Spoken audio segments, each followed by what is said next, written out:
Are you starting your GRE preparation and want to know how to best utilize your time? Then this video is perfect for you. Hi, I'm Dhruvi Mundra, and through my channel Dhruvira Prep, I wish to share with you my tips and tricks of getting a 330 plus on the GRE. In this video, I'm going to talk about how I utilized 2 months of preparation to get a 330 plus. So if you want to know more about the study schedule I followed, the kind of books I followed and my strategies, please do subscribe to my channel. The first step that I took in my GRE preparation was to give a diagnostic or a mock test.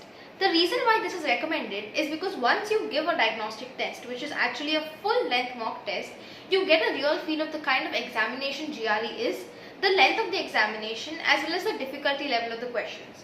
You get to know your areas of weaknesses and strengths, and that's a great starting point to make a schedule. I will talk more about making a personalized schedule in my upcoming video. The best mock test out there is Manhattan Prep's free full-length mock test, and the link for the same will be put in the description box below. So once you've given your mock test, you need to analyze where you went wrong and where you went right, because this is exactly where you will start your preparation from. Personally, after giving my diagnostic score, I realized that the areas I was lacking in was the verbal section. Although my quant section wasn't bad, I realized there were lots of concepts that I couldn't recall while giving the test and hence required a lot of brushing up. But overall, I found the quant section much easier than the verbal section. If you realized your verbal section was lacking, then in most probability it's because there were a lot of words in the GRE which you hadn't encountered before, and that's something which everybody has to face while they're preparing for the GRE. There are about 1500 new GRE words that you need to learn, and this can be extremely daunting if not done properly. So you shouldn't get intimidated by the fact that you have to learn so many words. If done correctly, it can be very easily learned and remembered. So the first word list in my recommendation that you should start out with is Barron's 333 most frequent words on the GRE. You will realize that by learning just these 333 words, you will see an immediate increase in your verbal scores, and this is a great starting point for your verbal preparation. So if you realize that you're lacking in your quantitative section, then the first thing you should do is get your concepts and your basic formulas clear.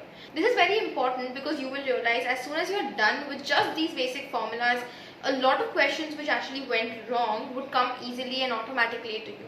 The next step that you should take in your quantitative preparation is to get a hold of Manhattan Prep's 5-pound book. This book is by far the best book for GRE quants because this book is so in-depth and it has questions very similar in difficulty to that found on the GRE. I think once you cover this book, which has a lot of questions, you will automatically see a great increase in your GRE scores, and I think this is more than enough for your GRE preparation, but you can always follow it up with more books. Now, regardless of how you performed in the analytical section, I would recommend you to go to ETS's website and check out their sample essay responses.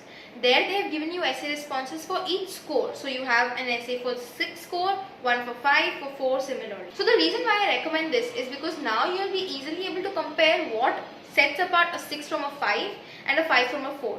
So this is really important to get the subtle differences in their marking system so that you can get the best score possible and you can start practicing immediately.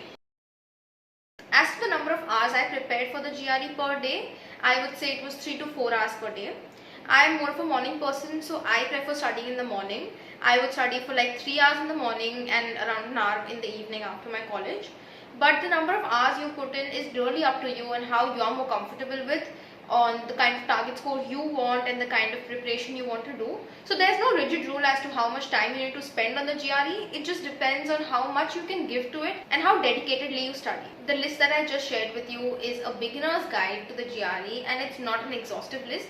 A lot of work needs to be done in each direction once this is completed, but I think when I followed this list, I found it very easy to get into the flow of the preparation, and working in this manner really made me much more systematic, and hence it really helped me to actually get my target score and stay consistent throughout the process. So if you found my tips helpful, then please do like this video and comment below so that I know how you felt about the video. If you want to know more about how I prepared for my GRE, the kind of books I use as well as the entire strategies I followed, I will be putting up a lot of detailed videos out really soon. So please do subscribe to my channel and hit the bell icon so that you don't miss out on any of my videos. Bye bye.